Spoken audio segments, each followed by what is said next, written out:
paskatieties, kāda viņam ir bijusi karjera, kādos klubos viņš kādās līgās spēlēs. Es domāju, ka mums nav daudz tādu futbolistu bijuši Latvijas futbolā, lai mēs šādu notikumu atstātu bez nekādas uzmanības. Tā kā es ceru, ka tiešām daudz cilvēku atnāks uz stadionu. Tu neapvainosies, ja viņš sākumā kapteiņā ap sevi paturēs pie sevis, jā? Absolūti nē.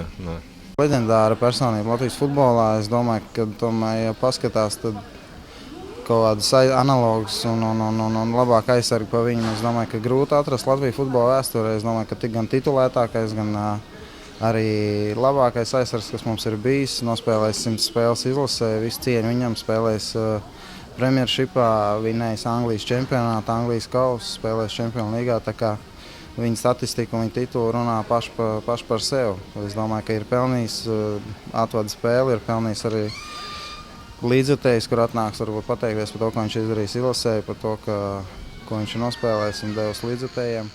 Šādi ilgadējo Latvijas futbola izlases aizsardzības balstu Igoru Stepanovu raksturo divi šī brīža valstsvarenības līderi – uzbrucējs Māris Verpakovskis un aizsargs Kaspars Gorkšs.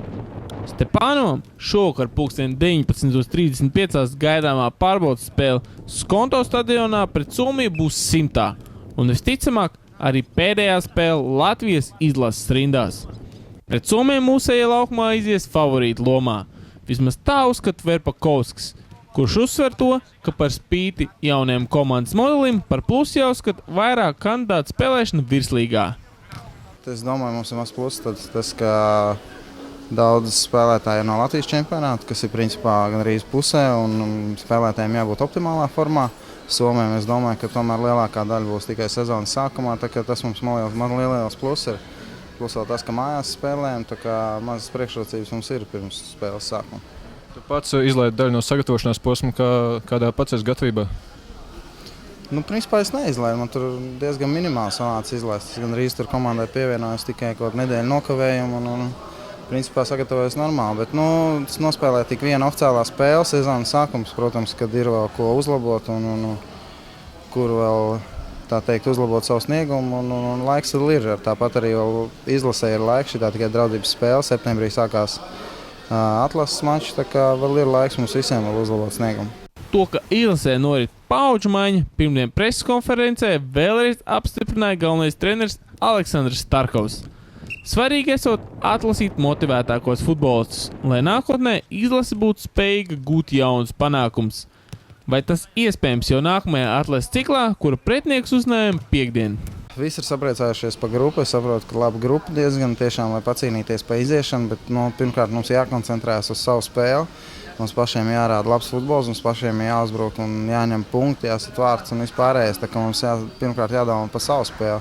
Kā redzat, izlasē notiek diezgan liela paudžu maiņa un ļoti daudz jaunas sejas burtiski katra treniņa nometni. Labi, ka mums vēl ir tas pusgads, vai pat teikt gandrīz gads laikam, kad tur sākās kaut kādā, es nezinu, kalendārs vēl nav laikam, bet gandrīz gads, tas ir ļoti labi.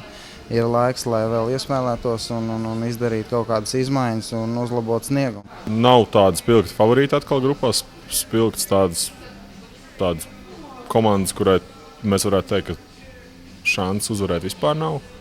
Visas komandas atkal ir diezgan vienādas.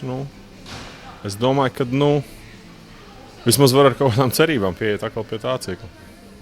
Pašsaprotam, ka panākumiem nepieciešama izlases vadošo spēlētāju regulāra spēļu prakses spēcīgākajos čempionātos ārzemēs. Tāpēc mūsu izlases kapteinim Gorkšam vaicājām, kāds ir viņa pozīcijas Anglijas Premjerlīgas jaunpienācēju QPR sastāvā. Gorkšs bija optimistisks. To jau redzēs, jāpagaida mazliet. Ir kaut kādas šaubas vai ir pārliecība tomēr? Es domāju, ka ar šaubām nav vērts braukt kaut kurien vai kaut kur iet uz laukumu. Tā kā cerība, protams, ir vienmēr. Jauno izlases modeli klātienē varēsim vērot jau šovakar.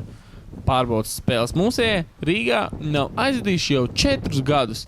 Savukārt pēdējo uzvaru oficiālajā mačā latvieši izcīnīja pagājušā gada septembrī pret Maltu. Cerībā pārtraukt neveiksmu sēriju Miķels Osis, Kristaps Driķis, Sportcentrs.com.